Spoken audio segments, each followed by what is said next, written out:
Piotr Roszkowski. Igor Murawski. Historia, archeologia, tajemnice. Zapraszamy! Takie proszę pana okoliczności przyrody.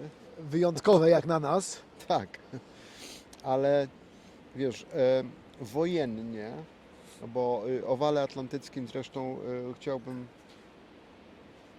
dłużej coś opowiedzieć i jakby mam parę takich tematów fajnych, ale też myślę sobie, że to będzie taki dobry moment do tego, żeby piasek z oczu był. Ale tutaj są autentyczne warunki. Tak, to są autentyczne warunki. Ale my jesteśmy bardzo blisko w ogóle, wiesz, plaż w Normandii. D-Day. Tak jest. I to się zbliża wielkimi rocznicach. Tak jest, kolejna. Bo nie kolejne D-Day, mam nadzieję, chociaż Oby czasy nie. są bardzo niepewne. Ale to też chciałem jakby opowiedzieć bardzo króciutko o słuchaj pewnej takiej wystawie, która krąży po świecie i jest bardzo nietypowa. To jest dosłownie bardzo króciutka tylko wstawka teraz o tym, bo chcę pokazać po prostu zdjęcia naszym widzom, bo myślę, że to będzie ciekawe. Haftowane D-Day. Okej? O, Tak. Bardzo, wszyscy bardzo, się dziwimy. bardzo dziwna sprawa. Słuchaj, artyści, ponad 180 różnego rodzaju artystów, rękodzielników, sprzączki, z włóczki O, odtwarzają ponad 80 różnych scen z lądowania D-Day. Tak. ciekawe. I wyobraź sobie, że to jest bardzo fajne. Ja to mówię, wstawię te zdjęcia i ja byłem zaskoczony, bo ja o tym nie wiedziałem. I wystawa krąży sobie po Francji. Ona pojechała do Wielkiej Brytanii i tam było kilka problemów, bo między innymi w jednym z miast, gdzie miała być wystawiona, okazało się, że ta hala jest niewystarczająco zabezpieczona, wiesz, BHP. To jest włóczka, groził pożar. Łatwopalne Anglicy historie. mają takie trochę, wiesz, podejście konkretne, jeżeli chodzi o takie rzeczy. I tam ta wystawa nie mogła się odbyć. Także ona później pojawi się w Stanach Zjednoczonych. Ja tylko mówię o tym. Ten słowotok jest właściwie po to, żeby tych kilka zdjęć tutaj pokazać. Rozumiem, bo to pewnie robi wrażenie. To robi wrażenie, bo No. mówię Ci, że No to i pomysł niezwykle oryginalny. jest... Absolutnie, tak No. jest. Także no taka ciekawostka. To prawda. Wojennie w temacie się utrzymujesz, czy...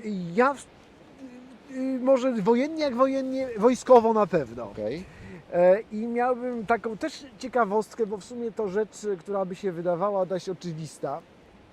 Bo jak sobie przypominamy, cała sztuka wojenna XVIII-XIX wieku bazuje na broni wciąż odprzodowo ładowanej. A jak broń odprzodowo ładowana, to jest ten charakterystyczny nabój i ładunek miotający, który trzeba było z takiej tutki papierowej Tak. przegryźć, Tak. i wsypać do lufy i później szereg czynności wykonać, żeby tenże jeden ważny strzał wykonać i tak w kółko, a To armie okej, były tak. liczne. I cóż, według badaczy Centrum Archeologicznego w Ołomuńcu w Czechach, Tak. którzy przebadali szereg szkieletów właśnie żołnierzy XVIII-XIX wiek, tam datowania dokładnie nie ma, ale co zwróciło ich uwagę, to oczywiście stan uzębienia. I oczywiście jest to pierwszy artykuł naukowy, który opublikowali, właśnie dotyczący wpływu tych ładunków prochowych rozrywanych zębami na stan uzębienia. I co jest ciekawe, bo znacznie wcześniej, około 2012 roku, doskonale Ci znane pole bitwy pod Waterloo i oczywiście całe badania tam prowadzone również wykazały problemy ówczesnych żołnierzy z uzębieniem, ale też nie tylko uzębienie, bo wiadomo, zęby i stan uzębienia doprowadza do różnych innych dolegliwości i na takowe byli żołnierze ówcześnie narażeni. No to jest Także to zupełnie jest- zrozumiałe. Bardzo Zrozumiałe? dobrze, że mówisz o jakby zębach i ten, bo piasek za chwilę będę też musiał sobie. I zaczyna Natomiast, zgrzytać.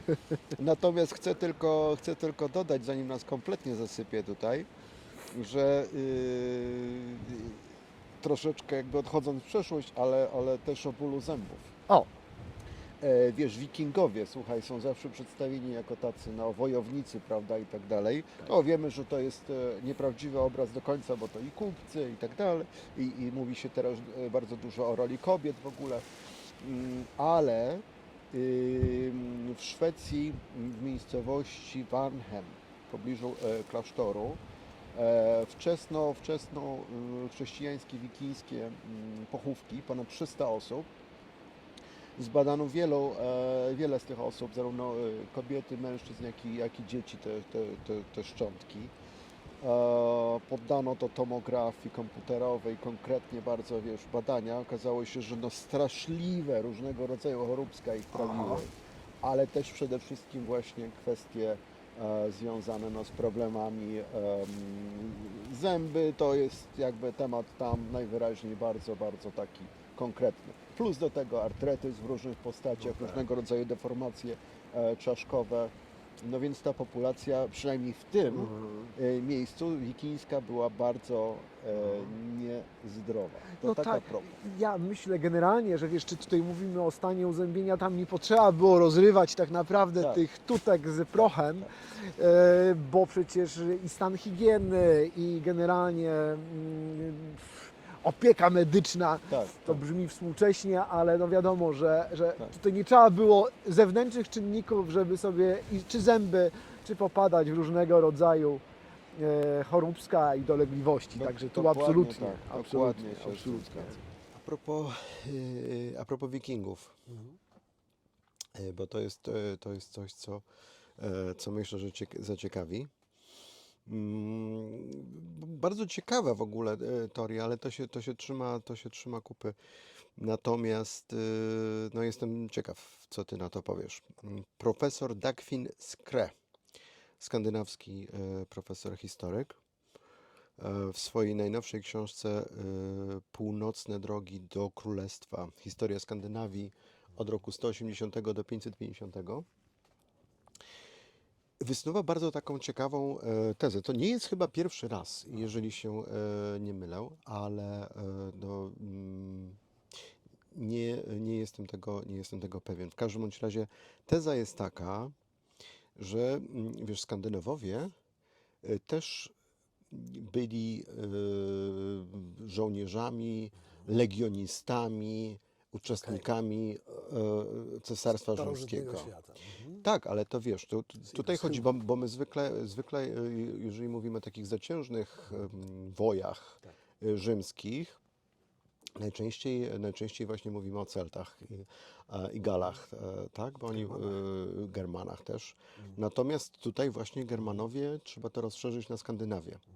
To, przepraszam, w ogóle ta cezura 150, 180 do 550. Tak, no To jest w ten- ogóle taka bardzo wczesno skandynawska. To jest chyba, ten, nie? to jest w ten ogóle taka okres, kiedy się prewikińska, zaczęły, miałem kiedy się wrażenie. zaczęły właśnie tworzyć te królestwa. Ciekawe. I teraz profesor Skre uważa, że w zasadzie w tym właśnie wczesnym wikińskim okresie można zauważyć takie konkretne tendencje, które by świadczyły o tym, że przejmowano wzorce właśnie z Imperium Rzymskiego. A więc wracają wojowie, doświadczeni legioniści, organizują, wiesz, nie tylko ćwiczenia wojskowe, czy generalnie taktykę i strategię. tak dalej, właśnie przejmują rzymską, ale też organizację polityczną. Na przykład Rzymianie mieli, wiesz, bazyliki, tak, wokół których i miejsca kultu, i miejsca spotkań i tak dalej. On z kolei twierdzi, że te skandynawskie tingi, te miejsca spotkań właśnie wikińskie i tak dalej, to było dokładne przeniesienie, dokładna jakby kalka tego tak. wszystkiego. Tak. To jest kilka lat tych badań.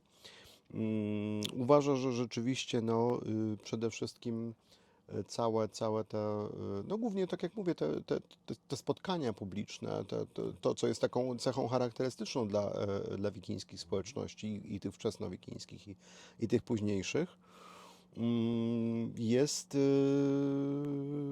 właśnie żywcem skopiowana To ciekawe, to z jest Rzymu. chyba zupełnie nowy trop. Mam Właśnie wrażenie, mówię, że wydaje mi się, funkcjonował. że ja się kiedyś z tym zetknąłem, Aha. ale to jest takie coś, co w tej chwili jakby rzeczywiście zwróciło uwagę wielu naukowców. On nawet łączy, wiesz, rzymskie kamienie nagrobne. Mieliśmy do czynienia, pamiętasz, jak badamy nasze pole bitwy, Tak. no to też badaliśmy te rzymskie kamienie nagrobne, szukając właśnie śladów po tych legionistach, którzy brali udział w tej kampanii, którą my badamy. Tak. I on z kolei twierdzi, że te rzymskie kamienie nagrobne to są później te kamienie runiczne, które stawiano na grobach wikińskich herosów i tak dalej, i tak dalej. Więc no dużo tutaj jest, powiem Ci. Bo rzeczywiście jest nawet po upadku, tak? W roku 450 powstaje to pierwsze znane królestwo Kingdom of the Danes, czyli Królestwo Duńczyków. I to jest jakby bezpośrednia konsekwencja też tego, co się dzieje w rzymskim świecie. Więc jest to ciekawostka i taka, na koniec, kończąc ten wątek tylko, jeszcze jeden aspekt. Taka trochę, przepraszam cię, rzymska kolebka wikingów, tak naprawdę. Tak? Ewidentnie o to No, chodzi. I ciekawe. słuchaj, kolejny jakby kamyczek, to są brakteaty. To są te złote naszyjniki, monety, naszyjniki, przepraszam, bardziej wisiory, bo to o to chodzi. Najczęściej z podobizną władcy, które również jakby wikingowie przyjmują no, i jest to jakby też ich kolejnym jakimś takim symbolem. I tu wygląda na to, że faktycznie coś w tym jest, dlatego że ten późnorzymski czas, ten schyłek już Imperium Rzymskiego, takie brakteaty są bardzo często. One są wręczane wodzom różnego rodzaju. Rzymianie chcieli próbowali przekupywać na przykład wandalów i tak dalej.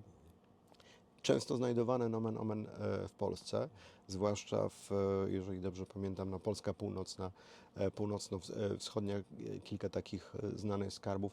Trąbki wielkie, taka śmiesznie brzmiąca miejscowość, ale to był kiedyś taki bardzo znany skarb, rozorany i to są właśnie też te rzeczy. Więc wiesz, to jest też, zwróć uwagę, to też styk jakby tych zupełnie Tak. dwóch różnych Zresztą kultur. też chyba, i to w ostatnim czasie były pewne odkrycia, chyba w Danii właśnie. I to był przecież ten fragment tego hełmu No tak, rzymskiego. no tak. Tak, on może być zupełnie przypadkowy. Tak. I Znaczy, w tam ogóle była ta niekoniecznie germańska. połączony, Tak. Mhm. ale no pewnie bardziej uprawnione w takim wypadku, biorąc pod uwagę oczywiście Tak. pracę tutaj, którą przytaczasz, Mhm. że to nie jest przypadek, tak? Że jednak, bo jeżeli u nas się znajduje coś w Polsce, Tak. no to raczej musimy mówić o pewnym przypadku, tak? O wymianie handlowej, natomiast nie o bezpośrednim wpływie. Ale to może troszeczkę rzeczywiście zmienia postać rzeczy w przypadku Skandynawii. Tak, to wydaje się, że to jest, wiesz, no, bardzo ciekawa teza, no, bardzo prawdopodobna, bo rzeczywiście te królestwa powstają, mnożą się w ogóle, tak? I wiesz, i cały czas tam jest ta rywalizacja, cały czas jest ta walka. Faktycznie to jest też ten moment i no jest bardzo prawdopodobne, że coś w tym jest. Bardzo ciekawe. Tutaj jeszcze tylko jeden wikiński mały wątek, jeśli mogę. Nawet nie wiem, czy wikiński i tu jakby pies jest pogrzebany, bo mała wysepka na francuskim atlantyckim wybrzeżu, Ile de Ré,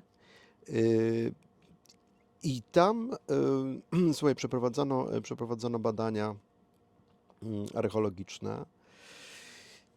Nieduże, bo to jest 900 metrów kwadratowych generalnie w miejscowości La Flotte. Ktoś tam próbował po prostu postawić sobie dom, więc wiadomo, trzeba badania ratunkowe przeprowadzić. no, potencjał był archeologiczny, więc zdecydowali się jakby poszerzyć te badania. No i okazało się, że tam był między innymi grobowiec pomiędzy datowany C14 772 a 972, czyli ten okres karoliński. To są bardzo świeże badania. 50 grobów łącznie w ogóle odkryli w tych poszerzonych badaniach.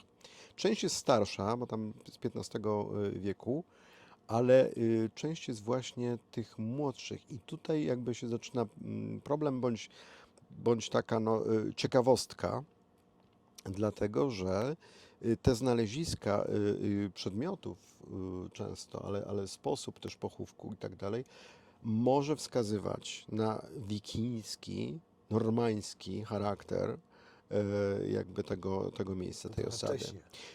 To jest też wcześniej, ale to jest też jakby inna ta strona. To jest ta strona Francji, wiesz, jakby w tym momencie ona nie jest kojarzona po prostu z tym.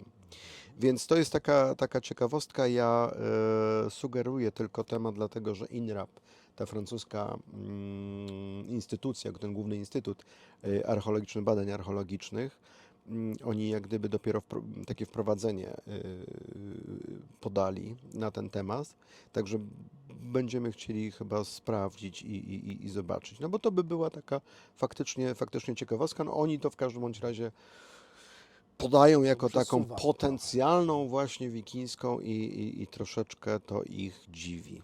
Także to tyle, jeżeli chodzi o ten wątek wikiński. Proszę. To jest... Dziękujemy Państwu za uwagę. Dziękujemy i liczymy na Państwa wsparcie. Link w opisie. Do zobaczenia.